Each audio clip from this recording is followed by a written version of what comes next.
नमस्कार मित्रों, आज हम बात करने वाले हैं फिल्म धुरंधर की। जब से ये फिल्म आई है तब से इस फिल्म ने काफी ज्यादा बज़ क्रिएट कर रखा है, जो कि थमने का नाम नहीं ले रहा है। वैसे तो इस फिल्म को आए हुए काफी दिन हो गए हैं, पर इस फिल्म का जो क्रेज है वैसे ही बरकरार है जिस तरह से वो पहले दिन को था। इस फिल्म ने भारत के एक ऐसे वर्ग के स्थान विशेष में इतना डिस्कम्फर्ट कर दिया है कि ऐसे लग रहा है कि किसी ने इनके स्थान विशेष में आग लगा दिया है और ये आग बुझाने के लिए कभी इधर से उधर भागे फिर रहे हैं, पर ये बुझ नहीं रहा है। तो आखिर ये वर्ग है कौन? इस वर्ग में राजनीतिज्ञ हैं, इस वर्ग में मीडिया वाले हैं, सोशल मीडिया इन्फ्लुएंसर्स हैं, इस बुद्धिजीवी हैं, इसमें हर वर्ग के लोग हैं। और सामूहिक रूप से बोलें तो, क्योंकि इंडिविजुअली सबका नाम लेना पॉसिबल नहीं होगा, तो सामूहिक रूप से बोलें तो इस जो ग्रुप को चमचा कहा जाता है। तो आप लोग समझ गए होंगे कि आखिर चमचा है कौन। वही जो इस फिल्म को काफी ज्यादा पसंद कर रहे हैं, जो इस फिल्म के लेके बढ़ चढ़ के बातें कर रहे हैं और लोगों में फैला रहे हैं और सोशल मीडिया पे इसके पक्ष में माहौल बना रहे हैं, वो तो इस वर्ग में भी भारत के सारे सोसाइटीज के लोग हैं। राजनीतिज्ञ हो गए, आपके सोशल मीडिया इन्फ्लुएंसर्स हो गए, आपके बुद्धिजीवी हो गए, तो सभी लोग हैं जो कि इसको सपोर्ट कर रहे हैं और इस ग्रुप को अंधभक्त कहा जाता है। तो आप लोगों को पता है कि अंधभक्त कौन है। तो जब से ये फिल्म आई है इसे कहा जा रहा है कि प्रोपेगेंडा है, इसमें सच्चाई नाम मात्र भी नहीं है। तो मुझे तो समझ नहीं आया कि आखिर जो ये धुरंधर मूवी है इसमें प्रोपेगेंडा क्या है। भारत की रॉ एजेंसीज, इंटेलिजेंस एजेंसीज हैं, उसके बारे में दिखाया गया कि किस तरह से पाकिस्तान में जाके जो वहाँ की सोसाइटी है उसमें एसिमिलेट हो जाते हैं और किस तरह से वहाँ पे कार्य करते हैं, उनकी कार्य करने की शैली कैसी है और जो भारत के दुश्मन है उसको दुश्मन देश में जाके कैसे खत्म करते हैं। तो भारत जो रॉ है उसका काम करने का जो तरीका है उसको दिखाया गया है। तो किसी भी भारतीयों को उस चीज को लेकर डिस्कम्फर्ट होना तो शायद ये डाइजेस्ट होने वाली चीज नहीं लग रही है कि आखिर वो कौन भारत का व्यक्ति होगा जो कि भारत की एजेंसीज हैं उसकी गौरव गाथा कहने वाली फिल्म को प्रोपेगेंडा बताए। या ये गलत है कि जो दाऊद इब्राहिम है वो पाकिस्तान में है, पाकिस्तान में वो किस तरह से करके मर रहा है, पाकिस्तान से बाहर निकलने के लिए भी डरता है।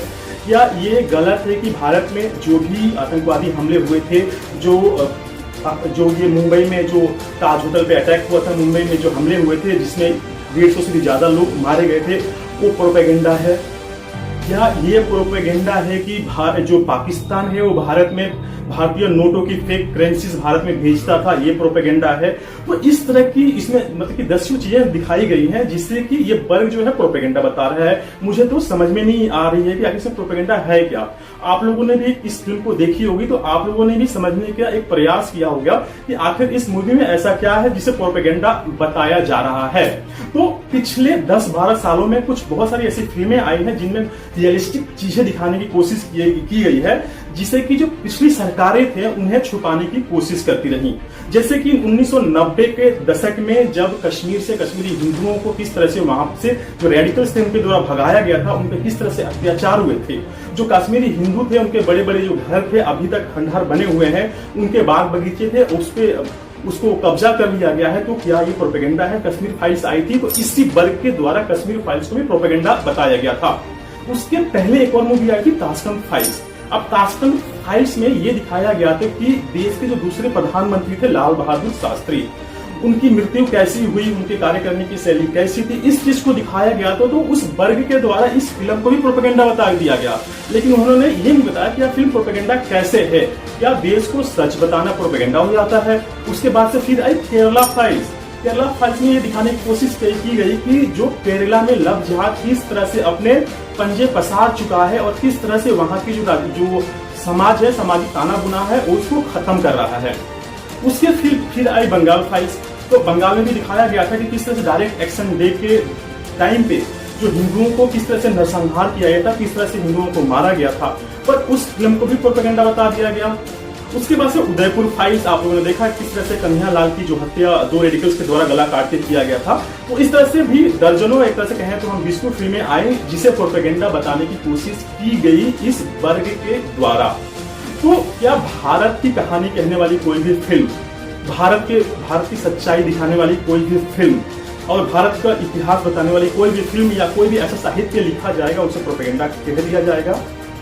अभी तक हमें ये बताया जा रहा था कि जो मुगल थे वो कितने महान थे, उनके भारत में कितने महानता की कथाएं कही जा रही थी।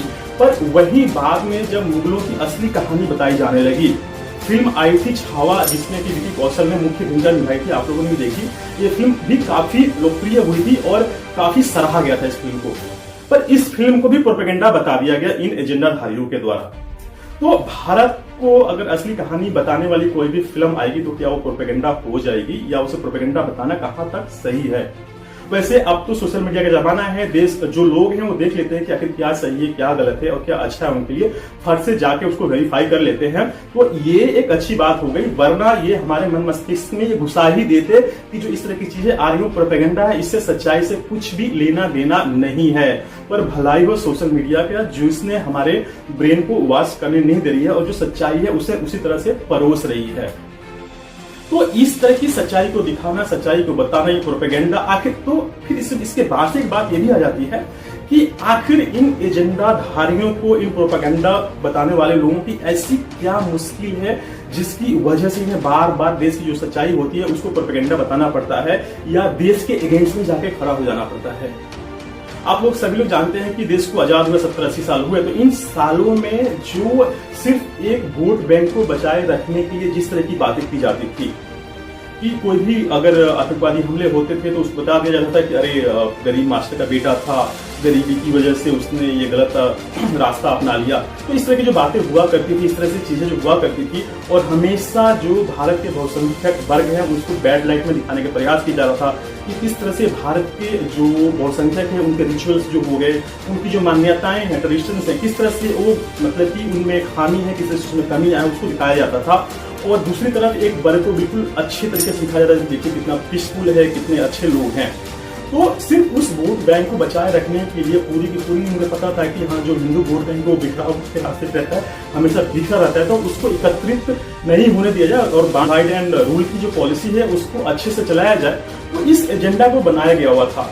लेकिन जैसे ही सत्ता परिवर्तन हुआ और जो सत्ता पे जो एक स्ट्रॉन्ग गवर्नमेंट काबिज हुई, जो कि बहुसंख्यकों की जो नेताएं हैं और बहुसंख्यकों की जो भी मांगे हैं उनको पूरा कर दी है, तो इस वर्ग में एक डिस्कम्फर्ट आया। फिर ये बताने का प्रयास करने लगे कि नहीं नहीं, जो कुछ भी है वो एजेंडा है, प्रोपेगेंडा है।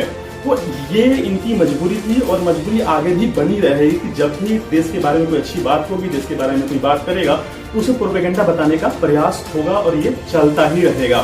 तो चलिए, वीडियो लंबी हो रही है तो मैं आप लोगों से आग्रह करूंगा कि आखिर आप लोगों को धुरंधर में ऐसी क्या दिखी या दिखी भी है कि नहीं कि इसमें कुछ प्रोपेगेंडा है। अगर आप लोगों को कुछ प्रोपेगेंडा लग रहा है या किसी पॉइंट को आप लोग सपोर्ट करते हैं तो कृपया कमेंट बॉक्स में जाके कमेंट करके अवश्य बताइएगा। चलिए, उसके बाद में हम बात कर लेते हैं कंक्लूजन की। आखिर इसका कंक्लूजन होना क्या चाहिए? तो कंक्लूजन को मैं छोड़ता हूं अपने जनता जनार्दन पे। जो भारत की जनता है वो काफी सक्षम है, सूझबूझ वाली है और सोशल मीडिया का टाइम है। अगर किसी भी चीज को प्रोपेगेंडा या सही या गलत बताया जाता है तो फटाफट जाके उसको आप लोग चेक कर सकते हैं सोशल मीडिया पे। तो अफवाहों से दूर रहें, इन पे भरोसा ना करें, क्योंकि क्या सच है क्या गलत है वो जानना बहुत जरूरी है कि इसका क्या प्रोपेगेंडा चल रहा है। तो उसको समझिए, बूझिए, उसके बाद ही कोई एक्शन लीजिए या कोई निर्णय लीजिए। तो मेरी आज की ये प्रस्तुति थी धुरंधर को लेके। आशा है आप लोगों को पसंद आई होगी। अगर पसंद आई है तो मैं आप लोगों से आग्रह करूंगा, कृपया मेरी वीडियोस को लाइक करें, कमेंट करें और शेयर करना ना भूलें। अंत तक बने रहने के लिए बहुत बहुत धन्यवाद। जय श्री राम।